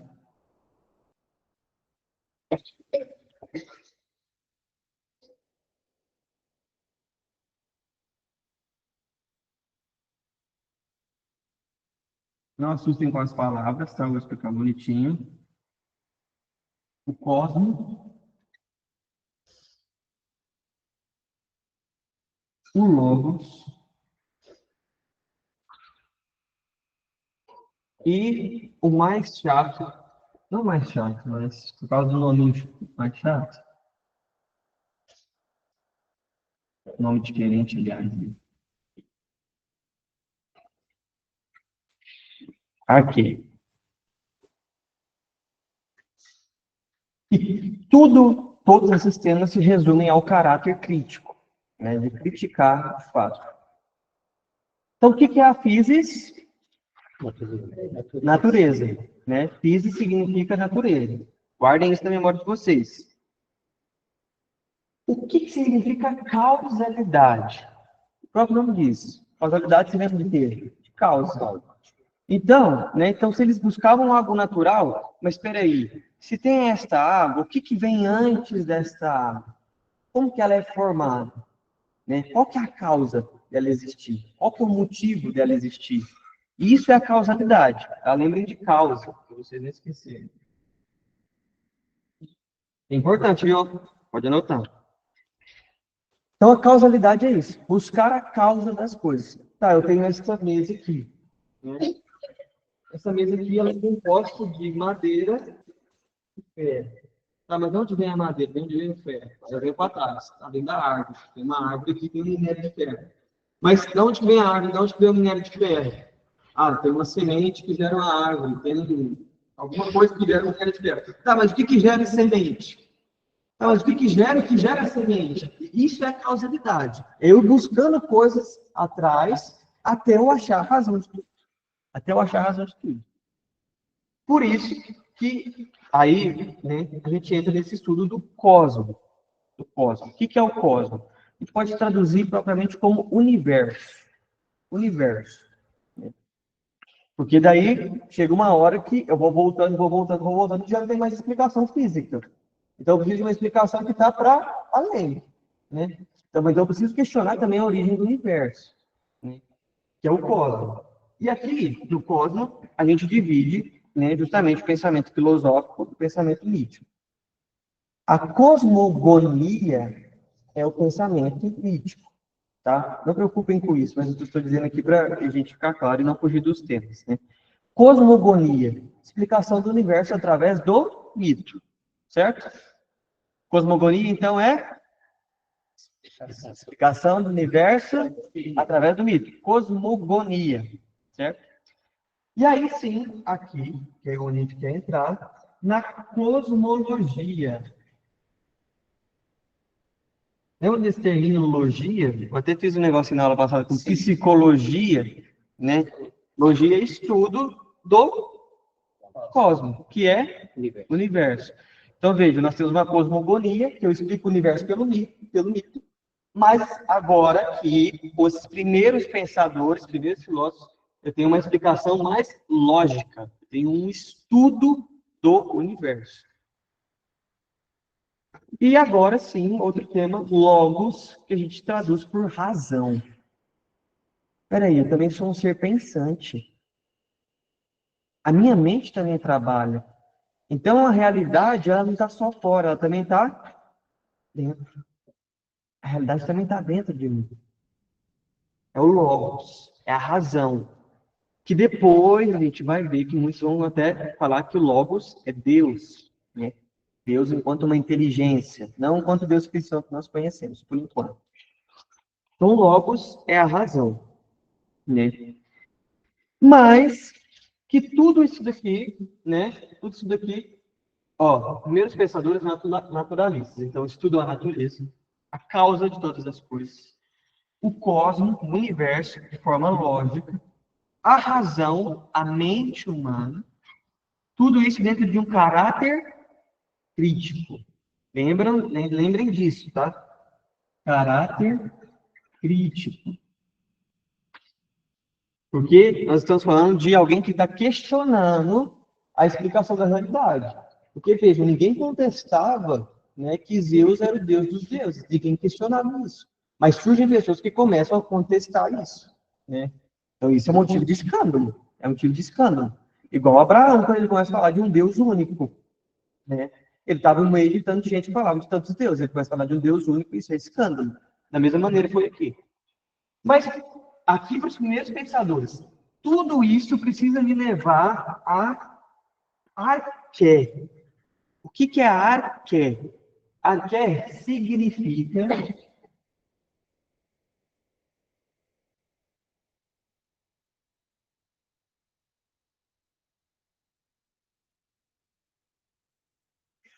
elemento primordial. Tudo que esses filósofos naturalistas faziam precisa levar eu achar o elemento do que dá origem a todas as coisas, né? Então, arqué significa elemento primordial, tá? Arqué não é um elemento, arqué é só o termo grego para elemento primordial. Tá claro isso? Estou confundindo ou estou explicando? Tá? Então, tudo isso precisa me levar à busca da arqué. Aquele elemento, se eu estou falando de naturalistas, então é um elemento natural que deve dar origem a todas as coisas. Todas as coisas. Quando eu digo todas, são todas mesmo. Certo? Tranquilo, então, esses tópicos dos primeiros pensadores? Ok. Vamos lá.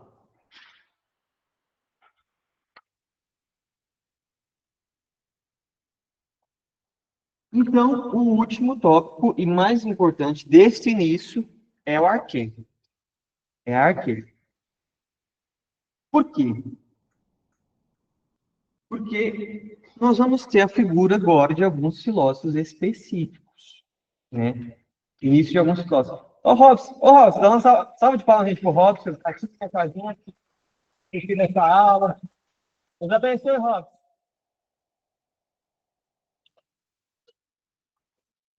Beleza? Até aqui, então, fizemos esse caminho com os primeiros pensadores. Só que, aí é que tá, esse tópico aqui na página 7. Aqui eu vou resumir bem, para ficar bem prático para vocês. porque nós temos uma divisão. É claro que tudo isso que a gente já falou elenca o que os primeiros pensadores buscavam. Eles buscavam explicação para a realidade e um elemento que explicasse a origem de todas as coisas. Como? Pela física, pelo cosmos, pelo estudo do cosmos, pela causalidade, pelo logos, pela minha razão, até eu chegar no elemento primordial, né? E existe uma diferença, que a gente colocou ali como, né?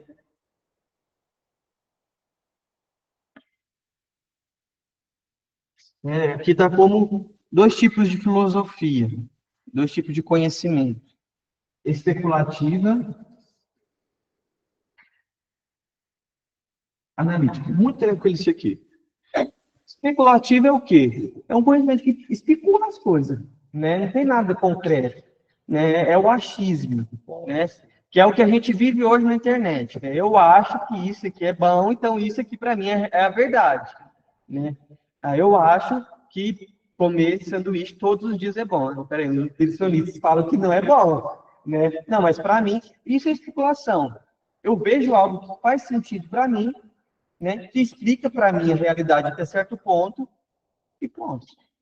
É o pensamento mítico. O pensamento mítico é especulativo, né, porque ele cria uma história para explicar a realidade.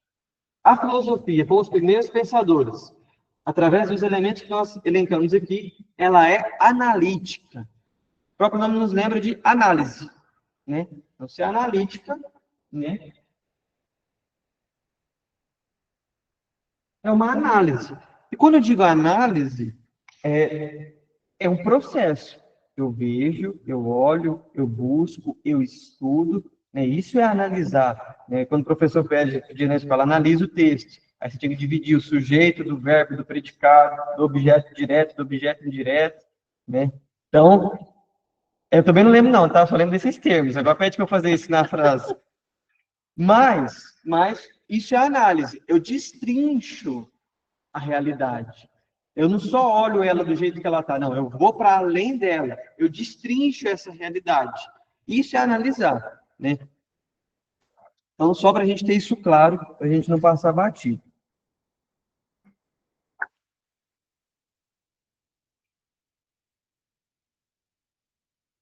Certo. Gente, ó, igual eu falei para vocês, a apostila nossa é um guia, né? Então, vocês fiquem atentos ao mais que eu estou falando mesmo, tá? É o que vai ser cobrado, é o que vocês precisam saber. Vamos lá. Então, começaram, quando eu disse para vocês, primeiros pensadores, é o que está aqui. Então, não é um, não é dois, não é três, não é quatro, são muitos. São muitos primeiros pensadores, né? Muitos ali que surgiram para tentar explicar a realidade. E surgiram duas grandes escolas de pensamento. Eu não quero ser muito rápido para não confundir vocês. Mas existe, o que é a escola? É um conjunto de filósofos que estavam ali junto pensando, né? Um conjunto de primeiros pensadores. Existem muitas escolas nesse início, muitas escolas. Mas a gente vai elencar duas principais, por isso precisa ficar muito claro, para a gente ver o que esses primeiros pensadores de cada uma falavam. E aí a gente vai ser bem direto. Nós vamos chamar a primeira escola, vou mostrar para vocês para a gente poder entender. A primeira escola, não a primeira, a primeira escola, ela surge nessa região da Grécia aqui, ó. Vocês estão vendo, né? A Espanha, Portugal, onde é Portugal hoje, né? Aqui França, enfim. É essa região da Grécia, onde surge a primeira escola, que é a escola jônica.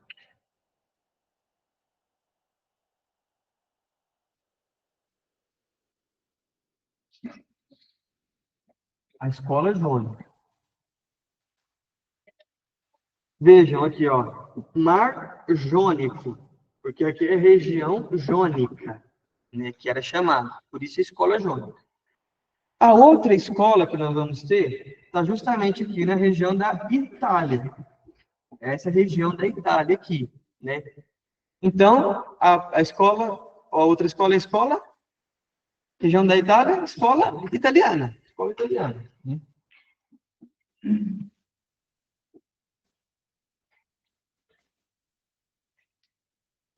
escola italiana. Então, veja que, olha, aqui que vai surgir, nessa região do sul da Europa. O que os primeiros pensadores, então, buscavam por finalidade de tudo? O último elemento que a gente colocou aqui. Arque. Lembra? Qual que é o elemento de estudo deles? Né? É a física, é tudo aquilo que a gente viu aqui. Né? É a razão, é o universo. Só que para chegar na arque, que é chegar a entender o elemento primordial de tudo. Né? Tá ficando complicado, mas vai dar certo. Mas é bem prático, vocês vão ver comigo. Né? Eu vou colocar aqui, para a gente já ter essa divisão clara na nossa mente. O primeiro filósofo, aí sim, filósofo, nós temos registro, é o senhor Tales de Mileto.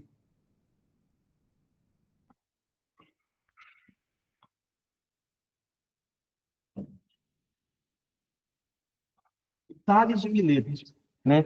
Vocês vejam que aqui, né, para vocês verem como Paulo era mais ou menos, a gente sempre falou Saulo de Tarso, né? Paulo de Tarso, já viram isso? Então, esse aqui, o sobrenome é a cidade deles, né? Então, o Tales, a cidade de Mileto.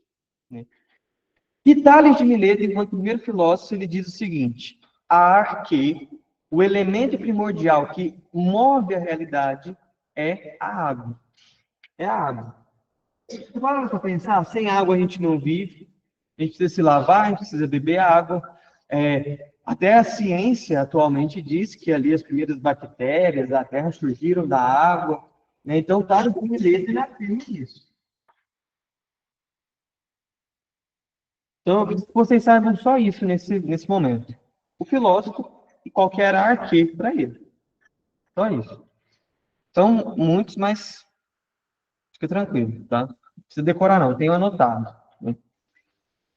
Tales de Mileto. Então, o elemento primordial para ele é a água. A água é geradora de todas as coisas. Depois dele, ainda aqui na escola jônica, nós temos o filósofo Anaximandro.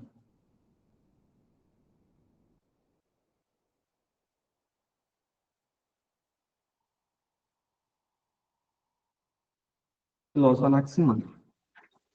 Anaximandro, ele já tinha uma visão, fiquem tranquilos, anote isso aqui que está bem resumido, mas eu vou mandar um material para vocês também, tá?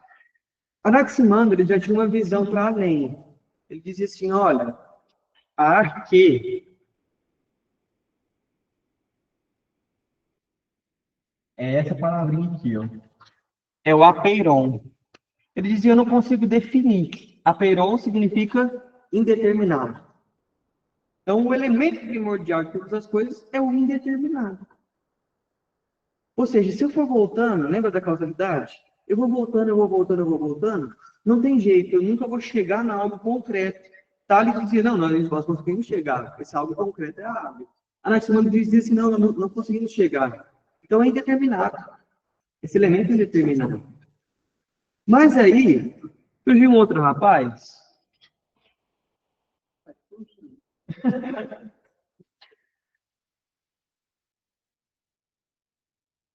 chamado Anaxímenes. E Anaxímenes dizia assim, não, existe um elemento que gera, sim, todas as coisas. Porque, veja, olha, a Terra precisa de ar. Eu preciso mover a Terra para que ela se oxigene. Eu preciso de ar para viver. As lâmpadas precisam de ar, fotossíntese. Então, tudo precisa de ar. Né? Então, veja, olha, eles estão explicando a realidade agora. Né? Não é ciência, igual a gente conhece hoje, mas já começam a tirar a visão dos mitos.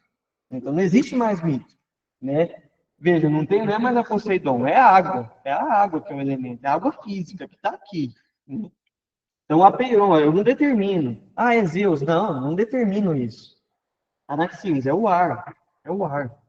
E o último, né, que nós vamos ver dessa escola, aliás, vamos ficar só com esses três, por enquanto, tá? Porque o outro rapazinho a gente precisa ver com mais calma na próxima aula. Agora, escola italiana. Quem já ouviu falar de Pitágoras. Lembra o teorema de Pitágoras na escola? A ao quadrado igual a B ao quadrado mais C ao quadrado, né? Então, a soma dos dois catetos é igual a hipotenusa, né? Eu não lembro direito da matemática, gente. Mas esse da filosofia bugou minha cabeça. Mas o Pitágoras, né? Pitágoras é um grande filósofo. Se a gente for, aqueles que são apaixonados por música, se for estudar a origem da música, a gente vai chegar em Pitágoras, né? Porque Pitágoras, ele vai dizer que o número, né, é aquele elemento que gera todas as coisas, tanto que nós temos na história, né, que ele puxa um fio, um cabo, uma corda, ele toca, faz um som essa corda, e ele vai dividir no meio, ele percebe que o som muda, ele pega mais para cá, ele percebe que o som muda, então ele vai entendendo que existe algo musical, né? Por isso que ele é um dos pais da música, e é claro que ele usa isso depois na matemática, mas para dizer que o que gera todas as coisas é um número. É um número, é o cálculo. Então eu preciso olhar e ver, nossa, essa quantidade, quantos anos atrás que isso aqui existe? Há quanto tempo que isso existe? Quanto tempo que a água dura? Quanto tempo que o ser humano dura? Veja, é número. É tudo número. Então eu pauto a realidade através de números. É isso que Pitágoras dizia para nós. Depois nós temos outro rapazinho dessa escola italiana, chamado Empédocles.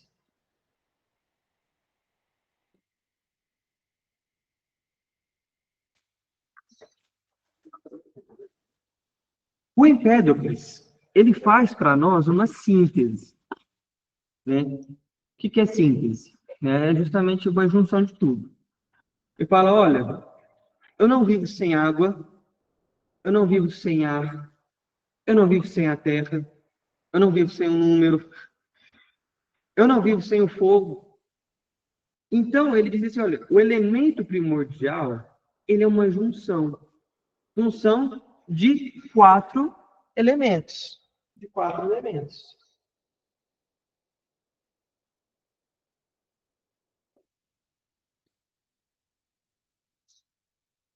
Fogo, terra, ar e água. Lembram disso? Gente, história de criança com essa questão de 4 elementos, os 4 elementos. Né? Tinha um desenho que eu assisti do Max Steel, que os vilões que eram os elementos. Mas é mais foi recente. Não. Não entenda mal, não, gente. Tá? Ah, meu Deus, acabou a nossa aula. Gente, então deixa eu só anotar o último aqui da escola italiana. Né? Que é o Anaxágoras.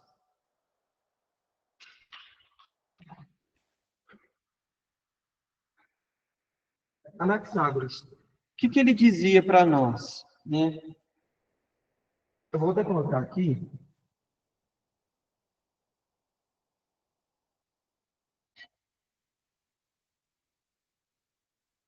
Olha, eu só consigo entender a realidade porque eu sou uma pessoa que pensa. Né? Eu sou uma pessoa que tem uma mente. Então, a minha própria mente é o elemento de todas as coisas. É a geração de todas as coisas. Né? Então, aqui nós fechamos esses filósofos. Pessoal, atividadezinha para casa. Tá bom?